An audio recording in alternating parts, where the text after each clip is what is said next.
Hi, and welcome to Telepathic TV. This is television you watch with your third eye. I'm Neville-Johnston. And I'm Mary Phelan, and our program is about raising our consciousness. And tonight we have a very special guest with us before we do the Mayan, just to let people know, Michael Nephew. Yes. So, who's going to be doing Native American dances and telling stories, and we're going to be having a very good time. Okay. And the theme of our show is Native cultures, indigenous cultures. And one of the things to introduce about this concept is the Mayan calendar. And the Mayan calendar is a true calendar that has been passed down literally 52,000 years on this planet. Of course, we lost a little history back there. But today in Mayan is? It's Tu Caban, and Caban is the Earth Navigator, and the second tone is about managing. So this is really about deciding which direction your life is going to take. Today is a very powerful day for that. Decide what direction and where you would like to go. And Earth Navigator, you know, people in the Caban tribe are usually on the forefront of new thinking. Absolutely. They're out there on the front lines with the picket signs, you know, and taking the hard knocks for the rest of us. So today's a really powerful energy day. Oh, very much so. 2 Zolkin ago, when it was 2 Caban, 2 Zolkins ago, Reed Brown was on our show.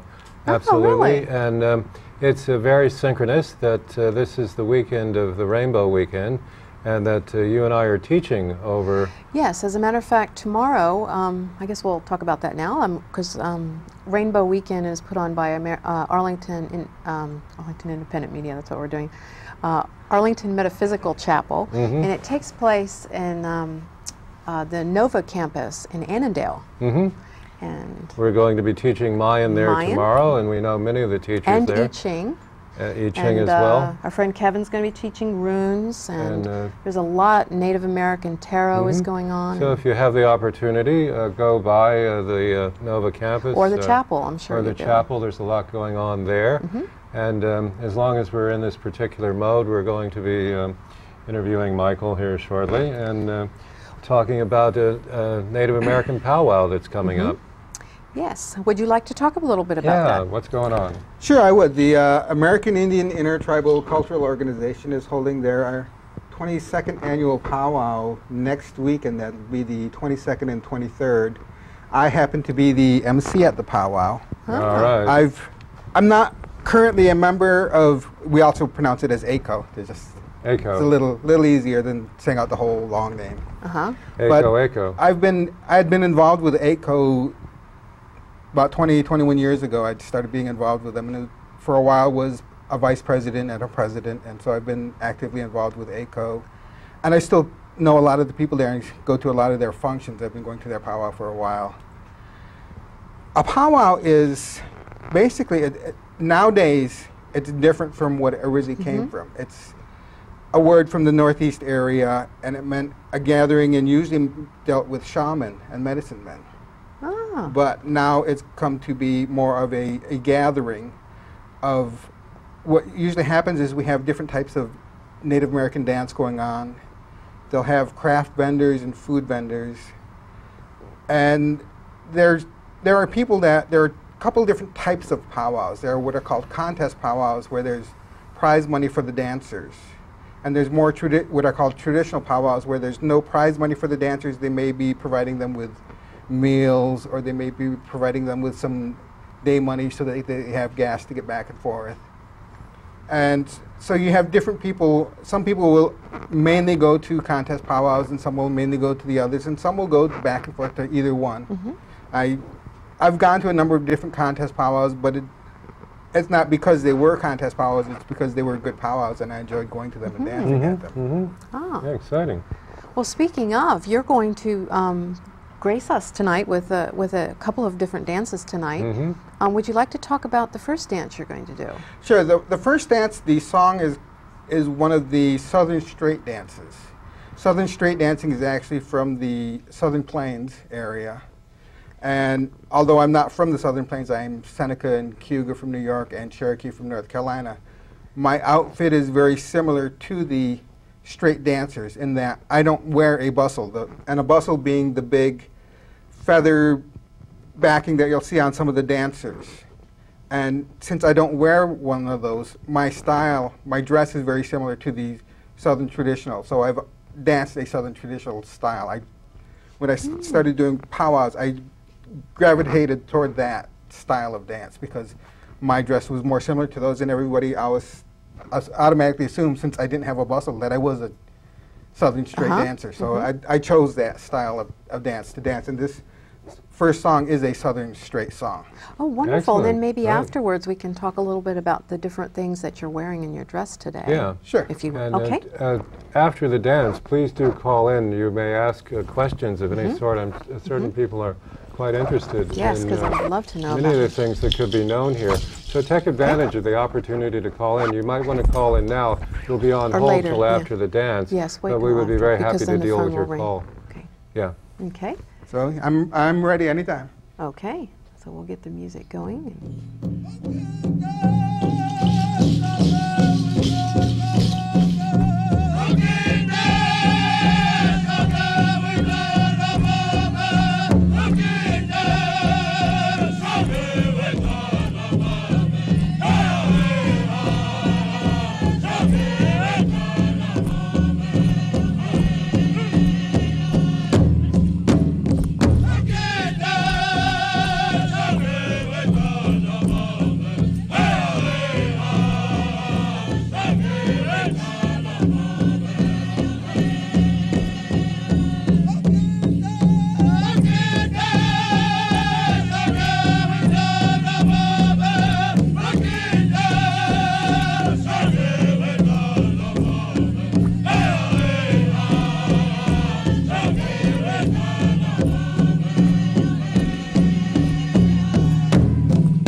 Excellent. That's wonderful. That's absolutely spell-casting.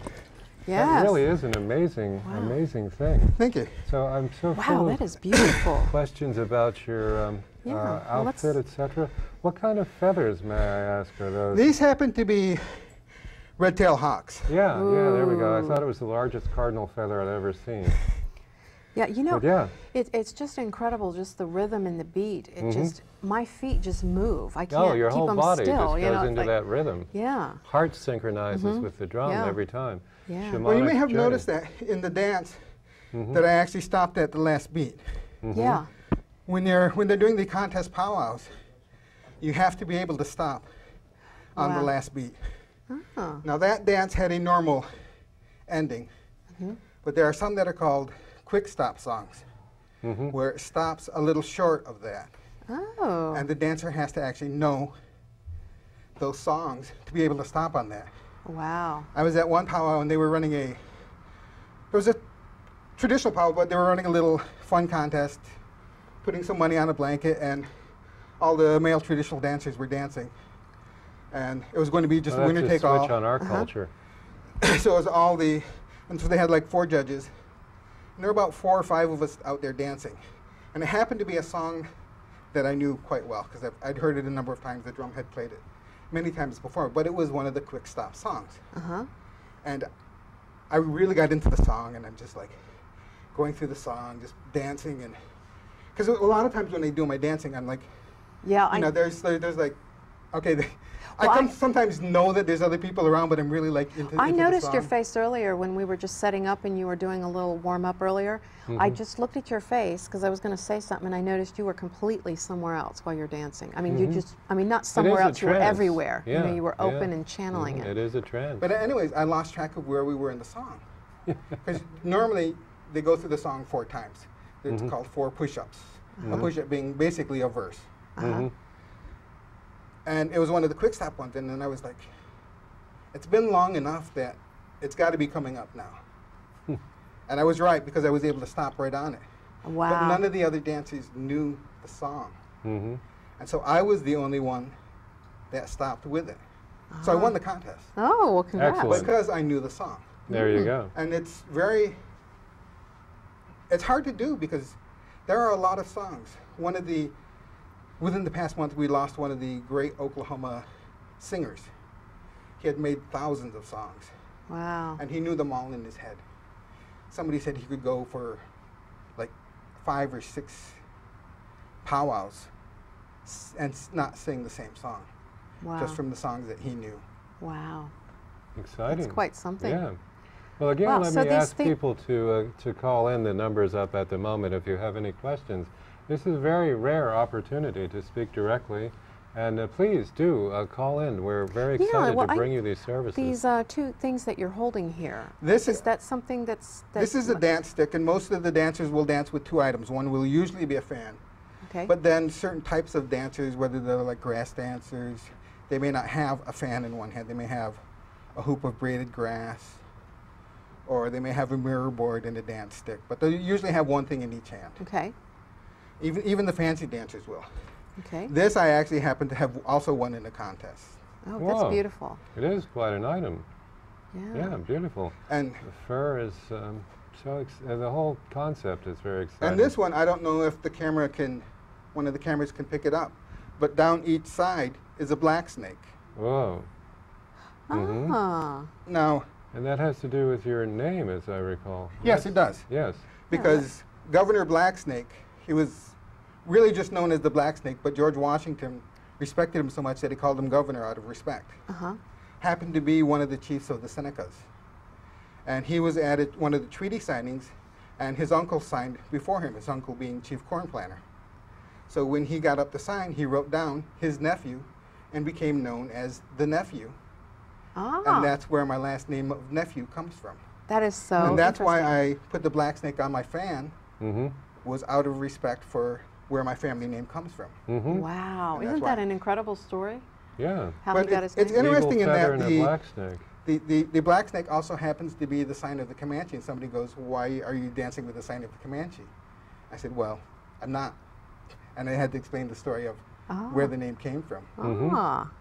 Wow. It seems as though all of Native American is translated through stories, individual stories, and certain people are given credit for particular stories, many of fools, crows stories, etc. It depends on, what person. And the story of your name is a very interesting one. I would ask if there's any other stories you might choose to share with us that might come to mind, or not all things are perfect.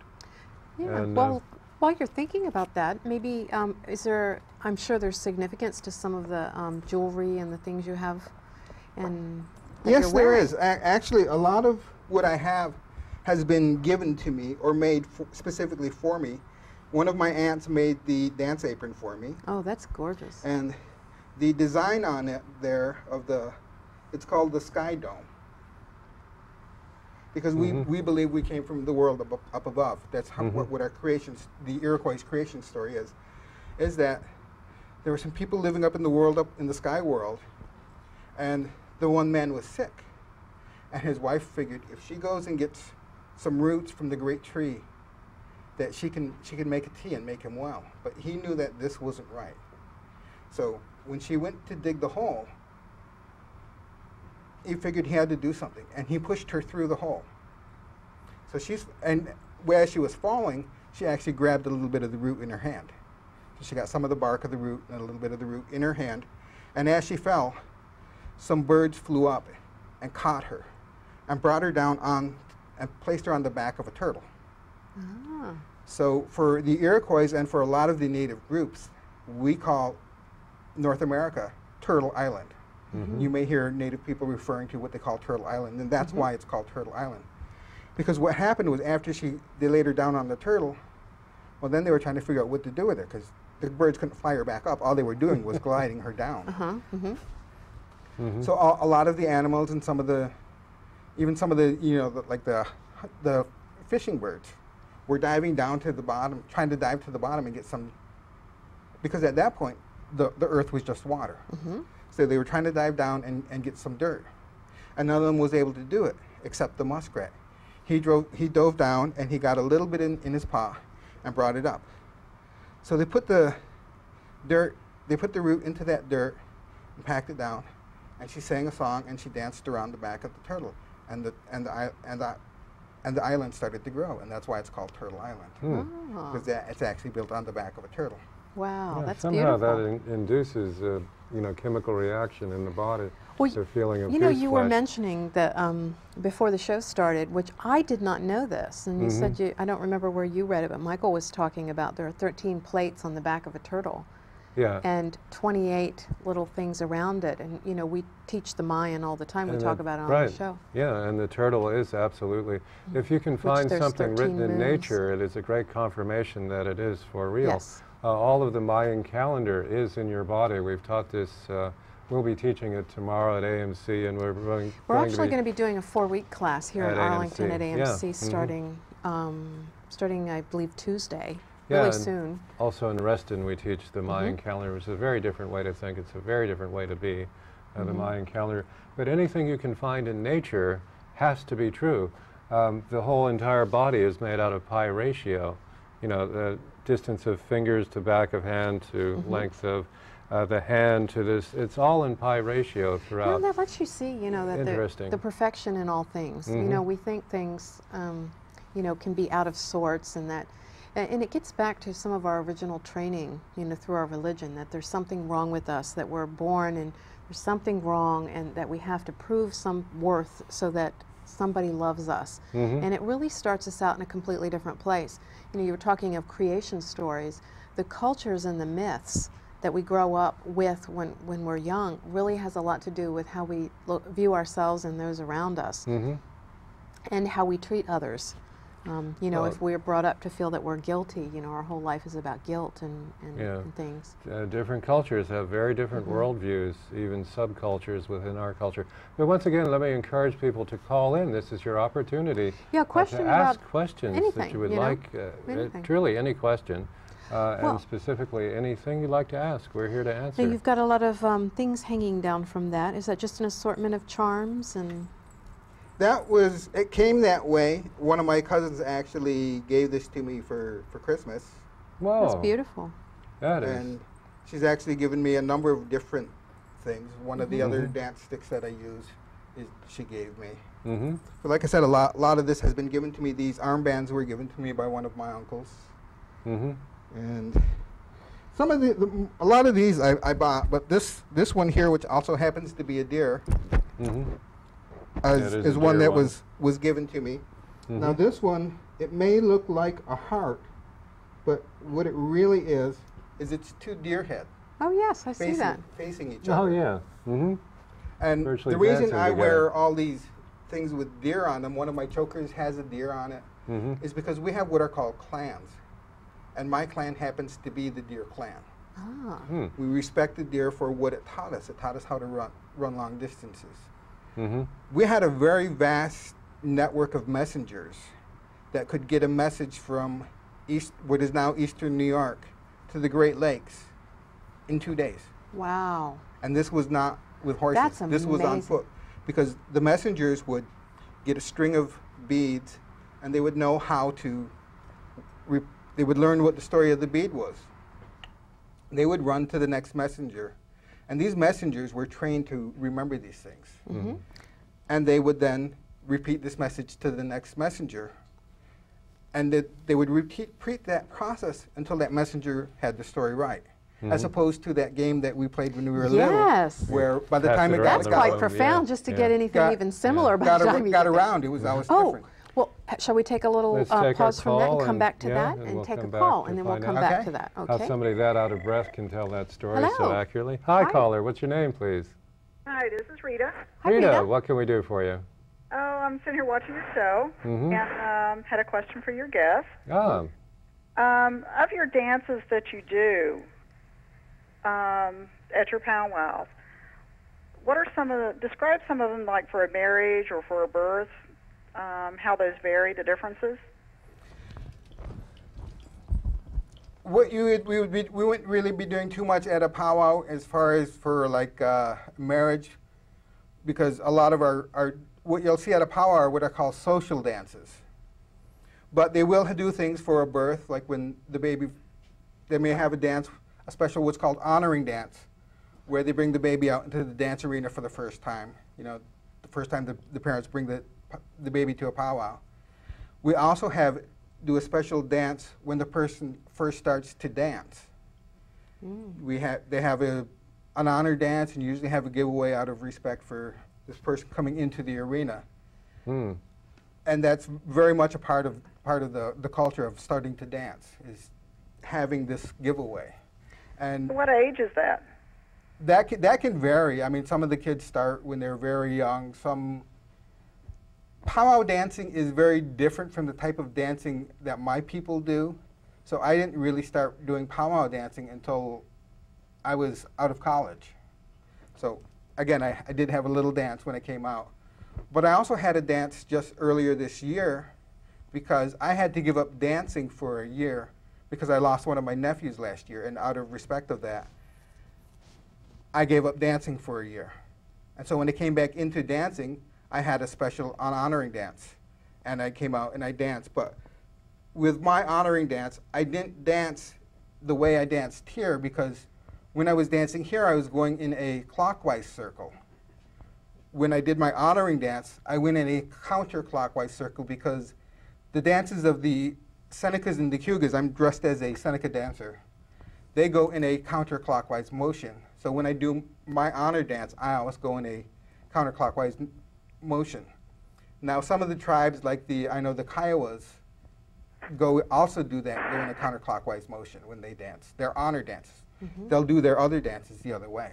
You know, that is so profound, because every time I hold a newborn or see a baby, I whisper in its ears or say it out loud, you know, welcome to the world. We're so happy you're here. Welcome. It's such a better place. We will support you on your journey. Yeah, it's such a better place with you here. And having the honoring dance is a very similar thing. You know, so much in our culture is, oh no, it's baby, I got to support it. Where's a babysitter? I got to find daycare. You know, and we're just, our life is just cluttered with so much stuff that we don't have time to honor these beautiful blessings and miracles that we have. There's very little concept of honoring. Anyone who is a teenager is more disrespected than respected.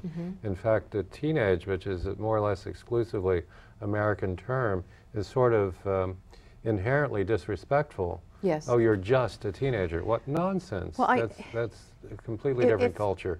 I agree with that, and there's the book, The Clan of the Cave Bear. I don't know if you ever read any of those books. No, I haven't. Anyway, I'd like to address something else to Rita, is that, I mean, I'm not saying that we don't have special honor dances for them at a powwow, because we do. If a couple has been just recently married, or if they have an anniversary, or even we'll bring people out for a birthday and give them an honor dance because of these different milestones that they have. What was interesting was, a couple years ago, American University has a internship program called WINS, Washington Internship for Native Students, and they hold a powwow every summer as part of their program. We were outside on the lawn, but in the spiritual chapel, this couple was getting married. And you could see from their first reactions, they were really upset that we were holding this out there while they're getting married, because they weren't really liking this. But when they came out, we went up to them, brought them in, and gave them an honor dance. And they were like totally different people at the end of that. I'm sure. Yeah, no kidding. kidding. Oh, no doubt. Yeah. The lady was just in tears, because we gave away things to other people for this, and we gave them things too. And so they were just like totally blown away by this. And well, how are the women involved in the powwows now? They have their own. They have their own special dances. The women's traditional dances. They even have their own fancy dances. Now, when I talk about a fancy dance as opposed to a traditional dances are the dances that we have done all along and are traditional dances. There are different styles of traditional dances, like the Southern Straight is a traditional dance. There's the Northern Traditional, the grass dance, although it's quite often dance combined with fancy dancers sometimes. It is a traditional dance, and it started out as a medicine dance. The Jingle Dress dance, which is a woman's dance, started out as a medicine dance. But what you see at a powwow is the social version of that. And that is one of those dances that quite often gets lumped with the woman's fancy dance, because they do a faster beat than the traditional dance. And that's why the men's grass sometimes goes with the men's fancy. Because the beat for those dances is faster than the normal, what you see as a traditional dance. Wow, well, I thought so that the women traditional have their dance was pretty The fast women have beat. their own dances. And with the fancy dance, which is an invented dance, started in the 1930s by Augustus MacDonald, who was well known for, he had a very classic move that he was known for. He would flip at the end of the dance and land on his feet on the last beat of the drum. Wow. And there was no similar dance for the women. They didn't have a fancy dance. So some of them started dressing up like the men and dancing in the fancy dance category. Well, some of the men didn't like this. Some of them didn't like it because they didn't think the women should be doing it. Some of them didn't like it because they were being beat by the women that were doing it. That's what's going on there, yeah. And so now they have their own fancy dance. And some of the men started dressing up and doing the women's dance, I'm sure, given what I know about human Well, nature. actually, there is a thing called the switch dance. Whoops, there we go. It's a fun dance. And what will happen is the women will put a shawl on the men and they have to go out there and dance. Well, now that sounds like a balancing thing, yeah, you know? And then we just get way too hooked up in. But then we also do a switch dance for the women, where the males will put part of their outfit onto a woman, and she will have to go out there and dance. There you go. And it's all in fun. We this is a lot of fun. It's because at a powwow, we're there to have a good time. We're told that when you go into the powwow, any animosities you have, you leave outside the dance arena. You're in there for good, and you're in there to enjoy yourself and have fun. Well, why don't we take a moment at this point to tell people where this is taking place. Oh, this is a good one. And it's in Bristow, Virginia. It's in Bristow, Virginia, which is out past Manassas towards Gainesville. You take the Route 29, and you go south on 29. Okay. It's maybe a half a mile, but you go over the railroad tracks, and then you'll see Linton Hall Road. And you turn left on that and go down about 4.5 miles, and there's a school and a monastery on the left, and that's where they're holding their powwow. Okay. And this is the 22nd and 23rd. And thank you very much for calling. Thank you. Okay, Thank you, thanks Rita. a lot. Yeah. And can they just show up? Yes. Or do you have to call first? You don't have to call first. You can show up.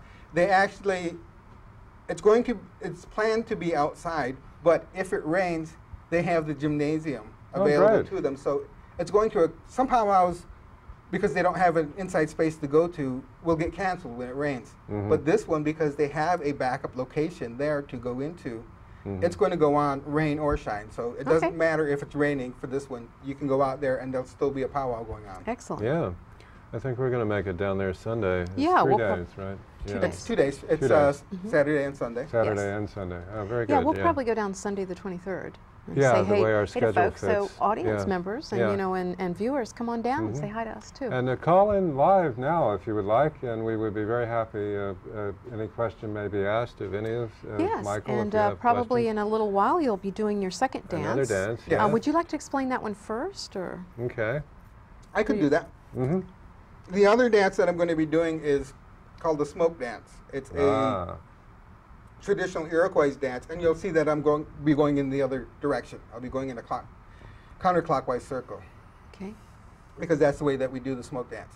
Smoke dance originally started out from the men's war dance, which is very different from the dance that you just saw. I won't be dancing with the two items. We don't dance with those. It's a very slow dance, but the song I've picked, the selection I picked, has actually two versions. One is the traditional war dance, and then followed by the smoke dance, which is based on the war dance. Oh, okay. So you'll get an idea. You'll be able to see that there are differences in the dances. There's also many different types of drums depending upon where you're from. And we also have many different types of rattles. Some of them are turtle rattles, and I brought a couple here with me. Oh, excellent. Okay.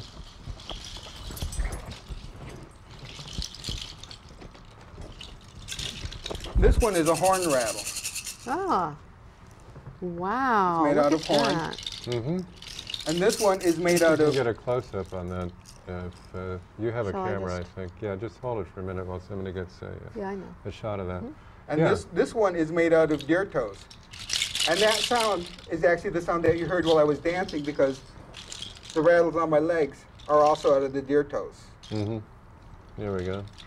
And those are all deer toes. I've never seen a deer toed. I guess they don't part. On each leg they have two toes. Yeah. So you can see that this is actually quite a number of deers. Yeah. The ones I've gotten on my legs were collected for me by hunters. I have some friends in Pennsylvania who do a lot of hunting, and they would keep the legs for me. Yeah. And I would get the toes off of the legs. I currently have probably about 8, maybe 12 legs in my freezer, because I just haven't gotten around to getting the toes out. And there's actually a funny story with those legs, because I picked them up in Pennsylvania as I was heading to New York and left them there in my brother's freezer. And my sister-in-law went to make dinner one night. Oh, yeah, that's good. Found the deer toes. Did she scream? Deer toes again? I surprised her at first, yes. Well, it reminded me, my roommate used to pickle lamb's tongues, and unbeknownst to me, and I came home late one night and opened the refrigerator, and there was a jar of tongues, and they're very human-sized tongues in it. What is this? But what was funny, when I finally went back and I actually picked up the toes, you know, my niece and nephew were there. I said, well, I picked up the toes. You can tell your mom she doesn't have to worry about that anymore. I said, thanks, because we didn't really want to have toe soup tonight. Yeah. Oh. Well, if you gave them away, would they be free toes? Oh, good, yeah. Yes. Okay. Did you guys get a shot of this? The horn drum? I don't know. A horn rattle? We also make rattles out of bark. They would take the elm bark, strip it off in the early spring when it's very pliable, bend it over, and then wrap it around a stick while it's still very wet and moist and bendable. And then they would let it dry. After it dried in that shape, they would then take the stick out, put beads or stones or shells or seeds into it, and then put the plug back in and make a rattle out of it. I used to grow gourds when I was a kid, and we'd let them dry out and so that you could shake them. I don't remember what we did. Now, what exactly are rattles used for? I mean, is it, I know it for the noise or the sound it makes, but is there like an intention behind when you... There are some of our songs are only sung with the rattle. Some of these stomp dance style of songs that we have.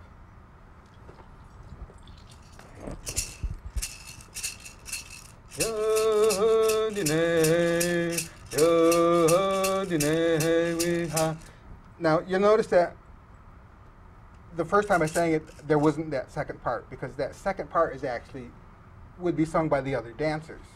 It's called a call and response.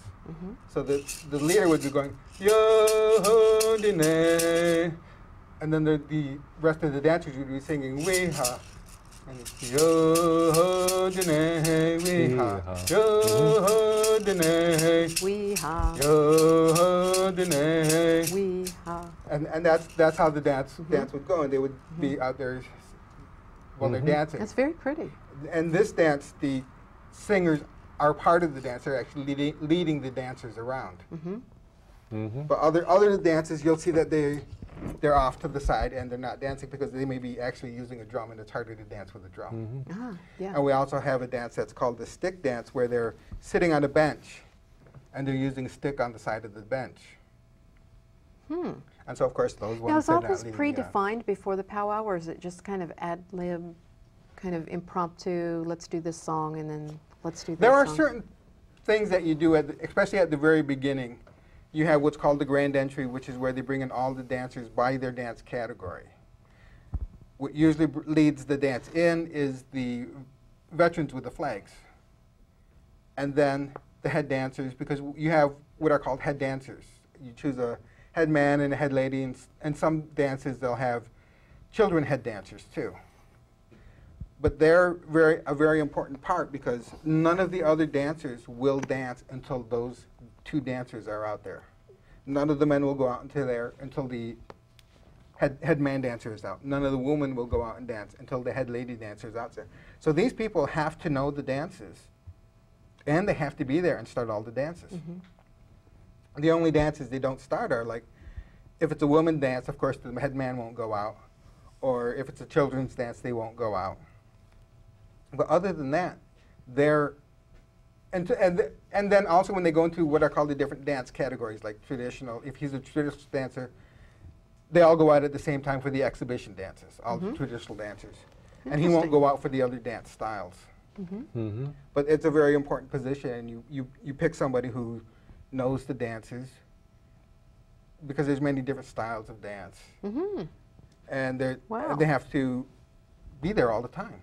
So it's a very, it's an honor to be chosen to be a head dancer. I bet. Yeah. Dancing along. I would imagine that what I know about sacred geometry would lead me to the conclusion that each human being has their own personal dance that would be characterized by, and you had done some research on this also, so that whatever geometric forms you make, go ahead. Oh, nothing. Okay. That just came through in a reading for me. Remember that every person has like their personal dance, and I used to draw that for different people. Yeah, very good that you could channel that based on calling your own power to you through figuring out and we have been so separated from so many things in the culture that we grew up in. The idea of reintroducing the concept of each person having their own geometries is a very important one. What I admire... Each of the dances is a person's interpretation of that song, how that song moves them. And there are actually times in the dance where, usually in an intertribal, it's okay for the public to go ahead and take pictures. But there are times in a dance where one of the traditional dancers, the male traditional dancers, is so moved by the dance, either because he really loves that song, or he just really feels the tug of somebody that he knows. You know, he's really thinking of that person, and he's thinking strongly of them. And they'll go in, if they're a whistle carrier, which is an eagle whistle, and then they'll go over in what's called whistle the drum. But if they're not a whistle carrier, they'll fan the drum. And at that point, it becomes a very special dance, and pictures aren't allowed at that point because of the specialness. This person has been so touched and moved by that song that they've done this for whistled or fanned the drum, and all the rest of the dancers will form a line around. The drum will be here, the dancer will be here, and they'll form a line over here. And sometimes that dancer will bring in some of the other dancers, male dancers, into dance with him, or have them go out there and dance. It kind of looks like maybe a spotlight dance is sometimes what it might look like to the public, but a very special thing is going on that the person has been very touched by the song. It's a song well, maybe. See, you know, that's something that's really important. You know, just in everyday world, is that, you know, we're not allowed to be individuals. We're not allowed to have things come through us. We're not allowed to be ourselves. It has to be, you know, from this school or from this book, this kind of thing. And it's so powerful. That's how art is as well. It pulls you in the moment, and you let the moment come through you like that. And you know, in that way, we're endless. You know, there are no beginnings and ends. Yeah. Speaking of which, the Native American annals, the culture, the being of it, goes back so far in time, in the way we've been taught to think of time, and immeasurably deep, 26,000 years, 52,000 years back. The Hopis talk about when the sun rose in the west. Their record keeping is that old, that they went that far back in time. A thing that I admire greatly about the essence of the Native American cultures as I get it, there is absolutely no separation from the stars.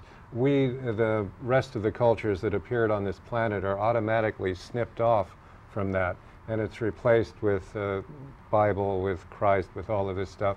But the truth of the matter is our origin is not exactly this planet. And if it's such an easy proof. If you look up, there are 80 bajillion stars up there, so the odds are 80 bajillion to 1 that this is the only place there's life. There are humanoid cultures throughout the universe, and they have seeded throughout. And the Native American culture was so kind as to have held on to that knowledge. The rest of it, that was just absolutely perseverated from us. So good that this, that this holds this, and that it's honored by, and that it is a given, and that the ancient stories have to do with people coming from the stars, coming down here and beginning this culture here, because that really is the truth of the matter. And it's time for us to just accept that, because it's a really difficult sell in other cultures. But you can see 80 bajillion stars. Could we start with that? There is more than one civilization in the cosmos, and this is more or less a child culture in comparison to the truly ancient ones out there. Yeah. But we can look at all of reality as just being a manifestation of consciousness, the stars, the people, and everything. And I think being able to be in touch with the consciousness behind all things is really, what we're talking about. And it's really wonderful to see how many people of the, European lineage are seeing the sacredness in the Native American belief systems, and that they're coming back to life. That's just very heartening to see that people are waking up and realizing that we are all one, that there is no difference. It's just, if you put a glass in the middle of the table, you're going to see it from that perspective, but collectively we see the entire glass. And so it's wonderful that we finally see that. Every human being on Earth is your blood cousin. There are no exceptions. If we could please act that way. Or like the Mayans say, in Lakek, you are the other me. I am the other you, and you are the other me. So it's really not even, cousin, of course, but it's that you are me. You're just a reflection of me. Yeah. And so whatever's going on, life is a mirror. Whatever's going on externally is a reflection of what you have going on internally. Well, and to act like that, yes. Absolutely. Would we like to do your second dance now? Yes, would you honor us with another dance? Okay. And they will hold the call, so if someone wants to call in and get on hold for a few minutes, you would be... what kind of feathers? I see a lot of hawk feathers on there. There are some hawk feathers, there's some pheasant feathers. This is an eagle feather. Oh, really? I also have owl I've feathers. Never seen an eagle feather. Now, a lot of people won't dance with owls, but my grandfather's name happens to be Owl, so that's why I'm able to do this. Because for me, because they feel that the owl is often referred to as the messenger of death. Yeah. But since my family name is Owl, I feel that it's out of respect for the family that I dance with the owls. Wow. And this is the smoke dance. Now, there's a part in here that in the song that they're singing, you may hear some screaming. And normally I would do that, but I'm mic'd and it would probably wreak havoc on things. So I'll refrain from doing that, but you will hear some screaming in that, and that was the warriors' cries, as their war cries as they were. Because remember, this is what the original war dance of the Iroquois was. Long ago, when Iroquois men were getting ready for battle, they would do this slow dance, and you'll see them act as if they're looking for an enemy, or maybe tracking an enemy. And you'll see them make some different motions as they dance around out there. Again, this is the true origin of smoke dance. It all comes from this style that you're going to see, the old Iroquois style war dance.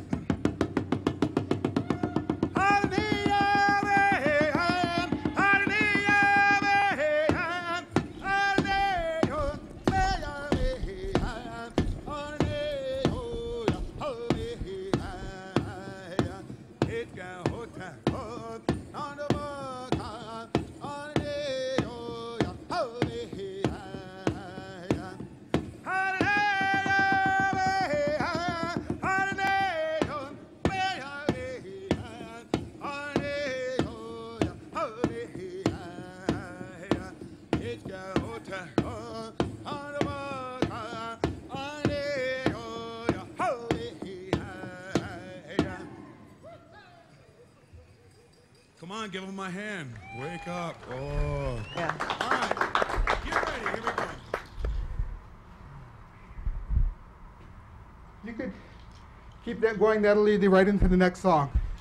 Into a very popular contest dance phenomenon called smoke dancing. Now, certainly back in the eastern part of the United States, smoke dancing has really taken off. This is nice because he explains it and I don't have to.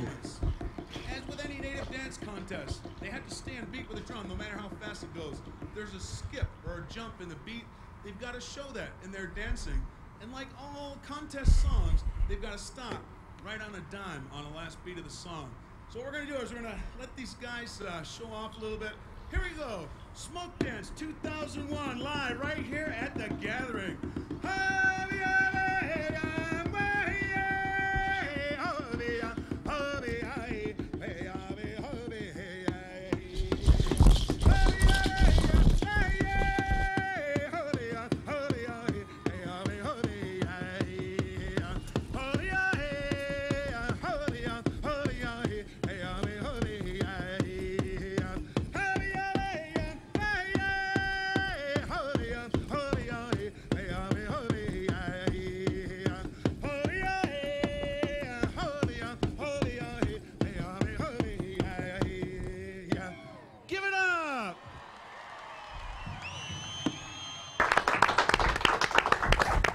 Bravo. That was incredible. Yeah, that absolutely moves the flesh. Yeah, I can't even imagine moving my feet that quickly. Yeah. We call it Indian aerobics. When you feel that goose flesh reaction, it means you have been exposed to a true frequency. And you'll never feel that during the news or during any advertisement for anything. Well, you feel chills, but it's up the spine with the news. Well, not in that sense, yeah. I know that. Yeah, but the idea of... It's a joke. Yeah, it's your body's telling you that you have been exposed to a truth. Well, I find that too. There are places on my body that I never get goosebumps, except spiritual communication. Yeah. There's one spirit guide that actually I can tell when they're nearby because I get goosebumps on my left shin, which is an unusual place. And particularly when things are really resonant, I get them on my cheeks. And as a matter of fact, today during the I Ching class, and some of the people that were in the I Ching class are here, we were doing I Ching readings just on social conditions and stuff, and some of the answers were so incredible that it just put chills all down my body, and I felt them on my thighs even. Yeah. So just bear that in mind as a spiritual tool. When you have that physiological reaction, it's a you have been exposed to a high frequency that you resonate with. And your body will tell you the truth. And we have done our level best to have our bodies separated from us, all lies. Oh gosh, yes. But that's another thing we work on in consciously creating your life, which is a class we offer. Yes, as a matter of fact, why don't we take a few minutes and just announce that and let Michael catch his breath a little bit before we start firing questions at him again. Yeah, so the last Sunday... Tomorrow, actually, which is Saturday, the 15th, apart from Rainbow Weekend, in the evening we'll be doing our Sekim initiations. 6 o'clock. And then Sunday you're doing the hidden language codes out in Reston at our place. And then the following weekend I'm doing opening the throat chakra, finding your voice, which is about clearing a lot of the blocks to our creativity and our communication. That's and you will be doing important class. Following that, you'll be doing face reading, and then on Sunday, consciously creating your life, which is really a powerful class. Yeah, and the EFT class. Oh yes, and the EFT next weekend. Right, is the next weekend, which is emotional freedom technique. And we have some friends coming in from out of town that are going to be teaching it. Joe and Deb. Yeah, and they'll be on the show next week. We're going to be doing another show. I would like to suggest, too, going to our website, telepathictv.com. You can watch a show on there. As a matter of fact, the show that is posted right now is a show we did last night where we did some laying on of stones and healing with crystals. It was a very powerful show. A very ancient technique also, the laying on of stones has been known about in quite a few cultures, including Native American. By the way, a lot of healing techniques were accomplished with the stone people, it's referred to as. But the calling spirit for healing is a very important power that we all have. And that's the Sekim information, stuff like that. Which is Egyptian. This is such a golden opportunity. Please, you can pick up your phone right now and ask a question that is answered by an ancient wisdom, both through us and our guests. It looks like he's got some other interesting things to show us. I brought with our other dance cuffs that I've been known to dance with. These were actually a gift from one of my brothers, not one of my birth brothers, well, one of my other brothers. He actually lives in Alaska, and I hope to be seeing him later this year. But it would go here, and as you can see it, that's nice. That may have been where the cavalry and the cowboys got their idea of the fringe for their gloves. Guaranteed. Oh, because they would dance with these type of dance cuffs in place of those silver bands that I have. Now, is that beadwork on there? That is beadwork on there. That's gorgeous. And this style of beadwork is from the Great Lakes area. And so you can see it still has the floral patterns that my apron has, but it has a background beadwork as opposed to what my apron has, which isn't a background beadwork. I also brought something that these are made out of porcupine quills. Oh. And this is actually a knife sheath. And this is one of the things I'll sometimes dance with. Instead of wearing this gorget and the turtle, I'll dance with this knife. And it's a traditional design. I'm actually having the guy make me another one that's a little bit wider so that my sunglasses will slide in there. Oh, now that's nice. That's clever. And I can also use it for my reading glasses. So. You said it was made with porcupine quills? Yes. You mean that this design? red and this, yeah, it's porcupine quills. The design, even this little small design, the porcupine quill is wrapped around sinew and then sewed down. So all of this work on here is made out of porcupines, porcupine quills. Fascinating. Yeah. Can we show the cuffs again just for a moment there? If somebody can get a bit of a close-up on the cuff. I wouldn't mind a set of those myself. Yeah, if that's possible to do. At any rate, in the perspective I have on this, I absolutely and instantaneously recognize that as an alien face, specifically Zeta. That shape of eye is, and as I say, I really admire the idea that there's absolutely no concept of separation between us and those that live on other planets. And in our normal culture, there is nothing but separation from the idea that there are even other civilizations. And if you were going to suppress someone, you would like them to feel that there is no possibility of assistance, and cutting us off from our star brethren, cutting us off from the other civilizations in our universe is really a nasty thing to do. Because, and that's what's so great, and that's why there, in one way, that's why there was so much suppression of Native American, was that, come on, we're from the stars, so are you. Get a life just because you forgot. Don't come down on me about that. So very important that it be remembered by us as a group, that we are not alone in the universe. Well, that's another thing too. You know, there's a tarot spread that I do, that I teach in the tarot class.